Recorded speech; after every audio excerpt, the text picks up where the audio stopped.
But I liked the two guys. So I just want to finish up the story. Right. And you had this script was written by two World War II veterans. Straczynski and Bevan Tape, the two seer. And they, go ahead. And then that script was given to the woman who then brought it to the board as with the plays Right. and players in Philadelphia. Right. Now, the board, I had with Fran, the woman that brought the play up, I had, let me see, just give me another. You have to bring to the board to see what they're going to do that month or something. And out of the blue, they said, who wants a play about the war? We just had the war. Another one said, they're all men. My God, none of the women will be in the play. And everybody voted it down for one thing or the other. And then I would try and keep them okay in New York. Both of them lived in New York. And they would call and see, what more can you do to push this thing?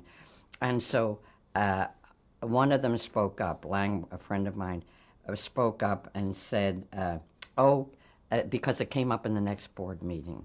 And this chap said, I'll read it. Can I take it home and let's see if it's worth it? The guys are trying, but let's see.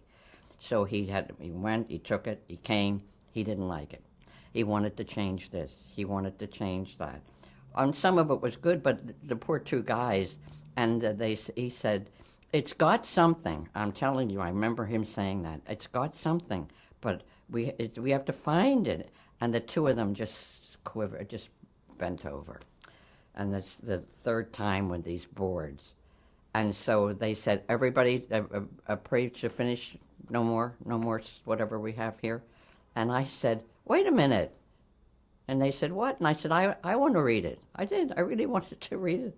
I'd gone through all this myself. And I remember what's her name, the secretary said, well, let Marge read it, and that'll be the end of it then. So I read it, and it needed a lot of work. But I wasn't about to change any at that time. And it was something there, because I was interested and wanted to read it. And I could imagine with my eyes closed when you saw the movie. Have you ever seen the movie? Mm-hmm. Yeah. Well, how they did. I had them there with the long draws and all of that. And so, where did I leave? Well, you read the script and you thought it was... Yeah, I thought it had something, and it was different, and it was as good as any others that came up and we did or something. And if it would help them out and at least get them some with a program to show to somebody.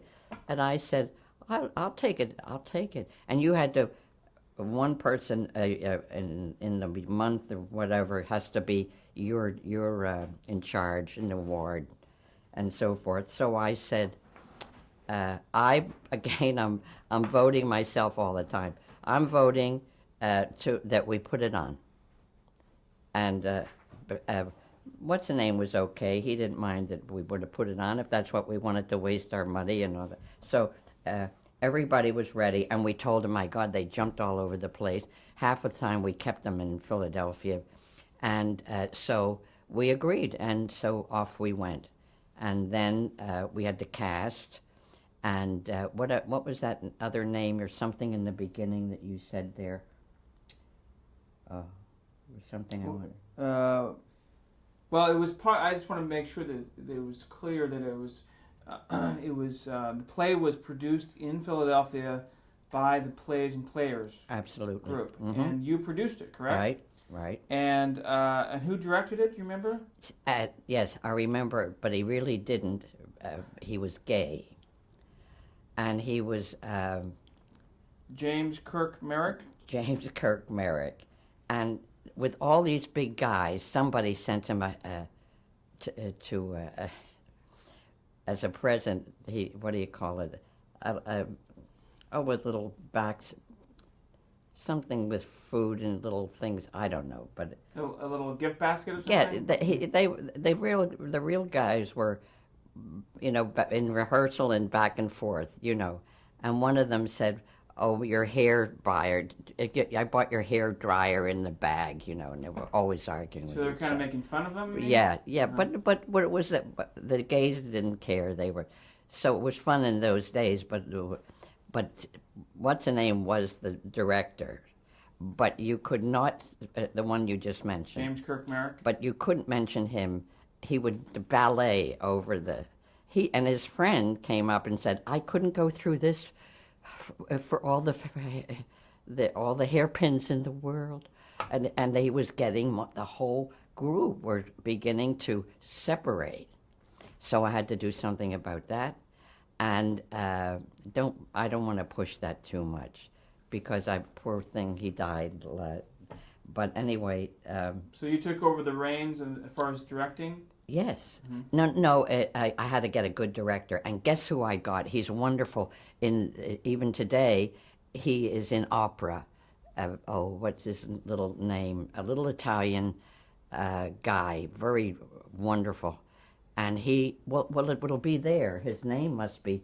Is there no name of my. I have the program too. Well, that's okay. I want to establish that based on that production in Philadelphia, Stalag 17 then went on to Broadway. Right. Correct. Ferrer, Jose Ferrer was the one that came down. He heard about it, so he then put it up at the Actors Men's Theater for just men alone in New York. Actors Studio? No. It wasn't there. But this was it premiered in Philadelphia on April 7th, 1949. Mm-hmm. So then it had a good run there and then went on to Broadway. And then and what's the name backed it into to a theater for one of the theaters that I don't know. Well, whatever the theater that it got got good reviews locally. It just became a small thing in New York with Ferrer. He didn't have money to put it in, but the name with that, and that's how when he backed it with what he had in the others, that everybody came to see it, and then they liked it, and then they really were put out for big money. And then big money went to Broadway, and that was the basis of the film that was made, the feature film. Right. That won the Academy Award. Okay, I want to bring it back to Marge and Jeff. Okay, 1953. How long was Marge and Jeff on Dumont? I mean, how long were the shows per day? What do you mean? How long were the shows? 15 minutes. Right. 5 days a week. And this was at night? No, it was. Yes. Oh, God, we're running. Captain Video was ahead of me, and then Marge and Jeff. Captain Video was another show on the air at the time. Yeah. Now, who was Jeff? He was a player that you met him in Philadelphia. Yes. But his name wasn't Jeff, was it? No, his name was Jesse. Jesse. And in Scotland, Jesse means gay. But he didn't like Jesse. That's right. And he changed it to Jeff. Right. And he eventually yes. Legally changed yes, it. Yes, he had it. Everybody would see him, walking, yell, "Hi, Jeff," and that was it. Right. So he became that. And so it was the same kind of format as Marge and Fred, right? The very same thing, and I was able to do it with him. All ad lib. All ad lib. All of them. All of them. Everything. What I just showed, all the names of I showed you those. And this show ran. You had 180 shows, right? That's right. 180 shows, 15 minutes a night, all ad lib. All ad lib. Yeah. And you would come up with the stories yourself? I had to come up with the idea, and then we would be something new. What I did is I watched all my friends and neighbors, their fights, and I put them right on the air. How'd they feel about that? They laughed. Yes. I did. I used it. It was produced by Ernest Walling. Right. Mm-hmm. Describe him as a producer. Right. You could say he's a producer. Good producer? Yeah. He didn't do anything, but we just called him the producer. If you want to, And then Leonard Valenta was. I brought him from Philadelphia. He just died recently. He was my director in New York. New York. And now this was on the Dumont Network, which, Mm-hmm. if anyone watching this interview, Dumont was one of the other networks. That's right. That was It based was on, number 4. right. It was number 3 or 4. Yes, very big. So it was CBS and then NBC, Right. of course, Mm-hmm. and then at one point they had the Red and Blue networks, Right. and Dumont was Right. the other one. What kind of reaction did you have on Marge and Jeff? Did you get letters? Oh, fan mail, tremendous. We were top rating at that show. Our whole thing. I have a big with them. They were number. Oh, the ratings were stupendous. Nobody could read the my tongue Ratings. rating that we got. And then, did you also have Paisley on the show? Oh yes, she was our big attraction. Really, no, absolutely. Was there an incident where Paisley got sick or something? Yes, and she got 7,000 cards within 2 days. And one of them that it picked up and it just said, "How are you, Paisley? When are you coming back?" Hundreds of them. And how many cameras were there? Do you remember? oh, it was a big, huge. Captain, I don't know if you knew a Catholic priest that got a big rating at Dumont. Bishop Sheen. Well, he and I shared a room together, and every time he would have a board, a school like a board, and he would write his thoughts for the day, and everybody loved him and got to know him. Then when he would leave, and he would clean his ward, I would go and write terrible things. Things on it. Your makeup was flooded today, Father.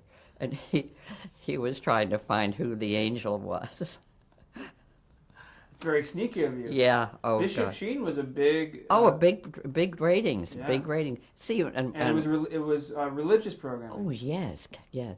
Oh, it was really, and then he'd buy for the boys and the cameras over at the bar, and he had made sure that the cameraman and the sound, the table, and it was a regular party for him to give the crew and everything. It was very nice. Do you remember Johnny Stearns and Mary Stearns? They were on.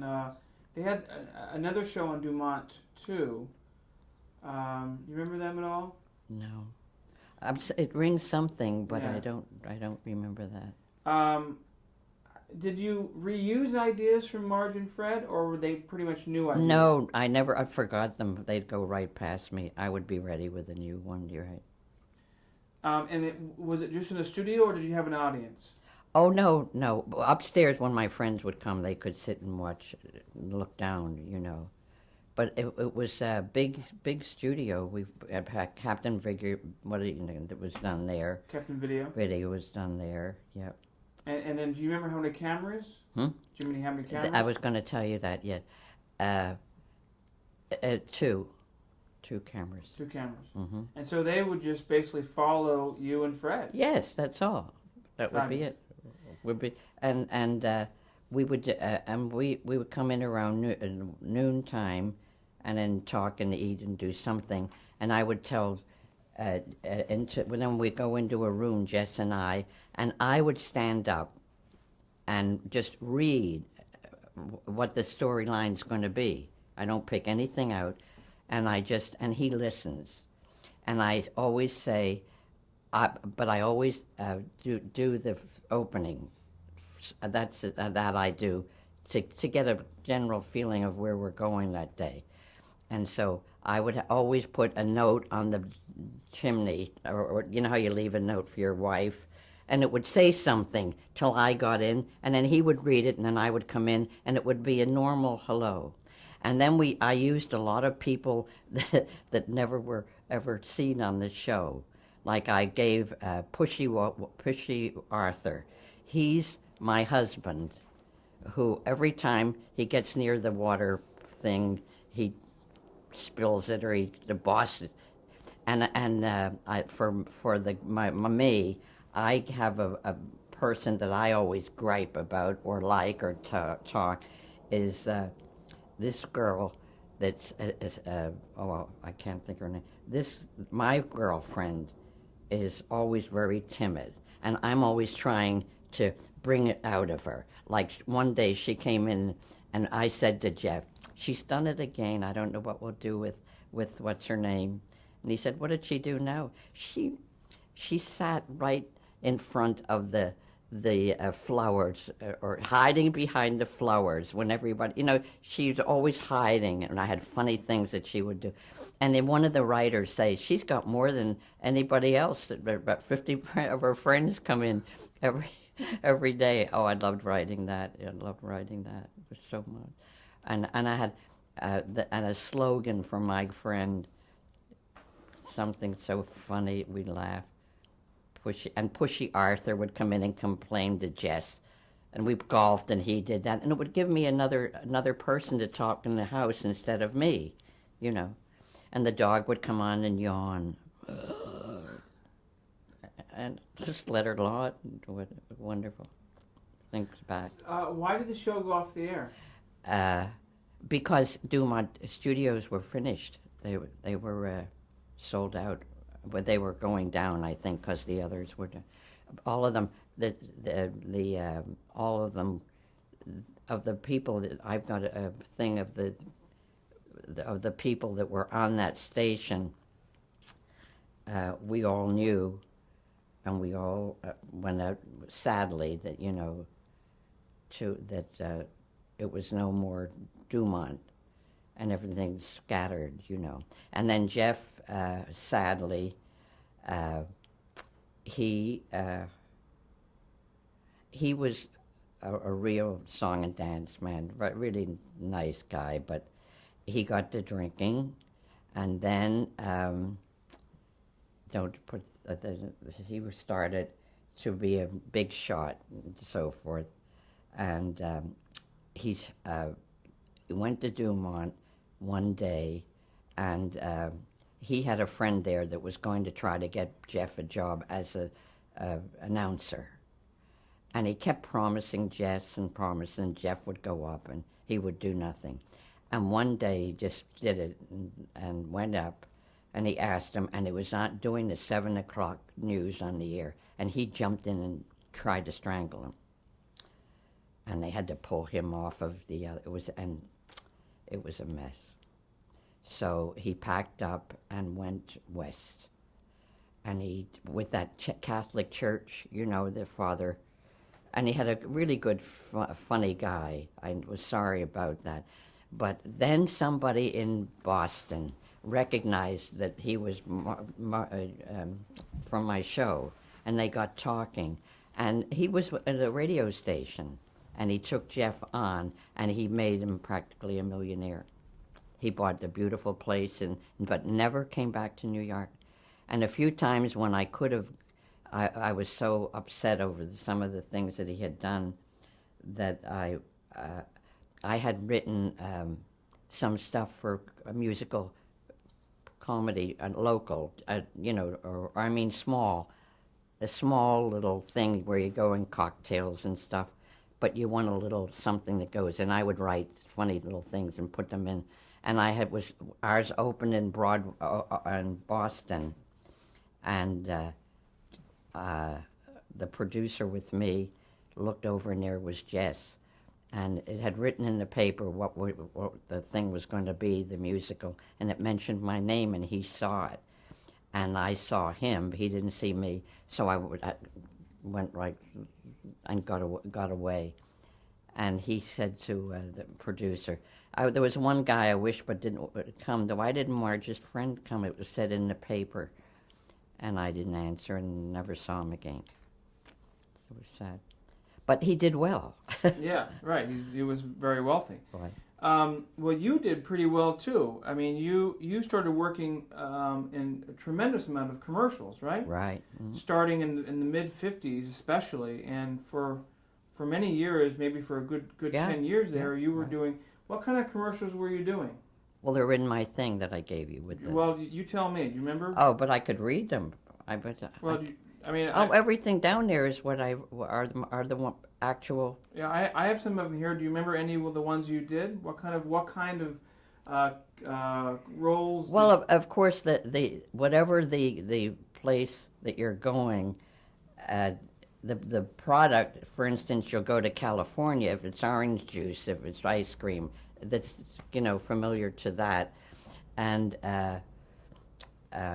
that always start to know you're going to go to California. Were you cast as like a housewife a lot? Yeah, sure. And then what? So I mean, some of the companies I have here that you did commercials for were Armstrong Wax, Vanish.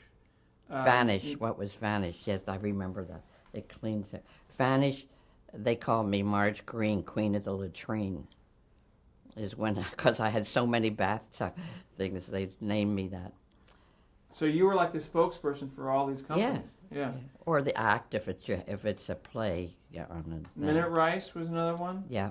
I'm Rice. I know I did a Rice. Yeah. Maxim Coffee. Yep. Puss in Boots Cat Food. Mr. Clean. One time. Oh, Mr. Clean. Mr. Clean. My dog was sick. No, it was somebody gave me a poodle, and he was just a nervous wreck, and it was sad that he shouldn't have. He needed help. The friend gave me the poodle, and jumped the walls and jumped on top of us. We couldn't do anything, so we called this man. It was in the thing, and he's a wonderful reputation. So I called this man, and he has a name, Major, before it. He's like a Major Joe, and he's a big thing and he looks exactly like Mr. What's the name? Clean. I couldn't believe it. He was the real Mr. Clean. I said, "Oh my God!" Even the dog knew he was. So just because it was so right, I called the Mr. Clean's the advertising agency that I knew, and I said, "I tell you, the guy is Mr. Clean." And they said, "God, what are you talking?" I said, "It's wonderful. He's Mr. Clean."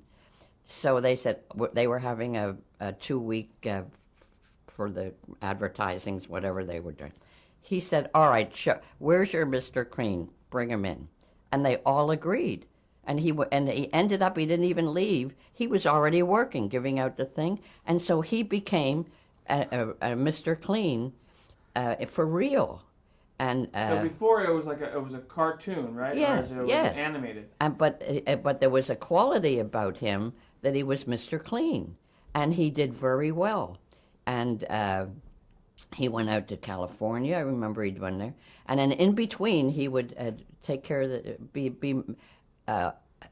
everybody knew him in New York, the name, Mr. Clean. But I mean his name that they gave him.